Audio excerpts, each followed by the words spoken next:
আসসালামু আলাইকুম। এটিএন বাংলা সংবাদে সবাইকে স্বাগত জানাচ্ছি। আমি চিন্তিয়া হক। চন্দ্র বিজয় করার মতো প্রযুক্তি শিক্ষা অর্জন করতে শিক্ষার্থীদের প্রতি আহ্বান জানিয়েছেন প্রধানমন্ত্রী শেখ হাসিনা। রাজধানীর ওসমানী স্মৃতি মিলনায়তনে প্রাথমিক শিক্ষা সপ্তাহ উদ্বোধন করে তিনি বলেন, উদ্ভাবনী শক্তির মধ্য দিয়ে নতুন প্রজন্ম দেশকে এগিয়ে নেবে।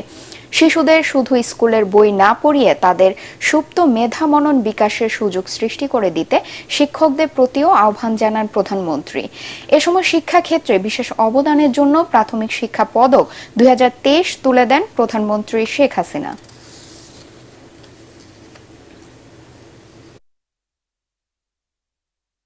প্রাথমিক বিদ্যালয় তারাস সিরাজ। সিলেট থেকে চট্টগ্রামগামী উদয়ন এক্সপ্রেস ট্রেনে এক তরুণীকে ধর্ষণের অভিযোগ উঠেছে। এই ঘটনায় 3 জনকে গ্রেফতার করে রেলওয়ে পুলিশ। পরে তাদের আদালতের মাধ্যমে কারাগারে পাঠানো হয়। গ্রেফতার 3 জনই ট্রেনে খাবার সরবরাহকারী প্রতিষ্ঠান এসএ কর্পোরেশনের কর্মী। এ ঘটনায় ট্রেনের পরিচালক গার্ড আব্দুর রহিমকে সাময়িক বরখাস্ত করেছে রেলওয়ে। গ্রেফতার 3 জন হলেন জামাল, শরীফ ও রাশেদ। বুধবার ভোর 4:30টায় উদয়ন এক্সপ্রেসে এ ঘটনা ঘটে। ট্রেনটি ওই সময় কুমিল্লার লাকসাম পার হয়ে চট্টগ্রামের দিকে যাচ্ছিল।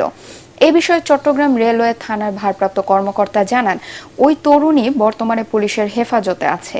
তাকে চট্টগ্রাম মেডিকেল কলেজ হাসপাতালের ওয়ান স্টপ ক্রাইসিস সেন্টারে পাঠানো হবে। পরবর্তী সংবাদ দেখার আমন্ত্রণ জানিয়ে এখনকার মতো শেষ করছি।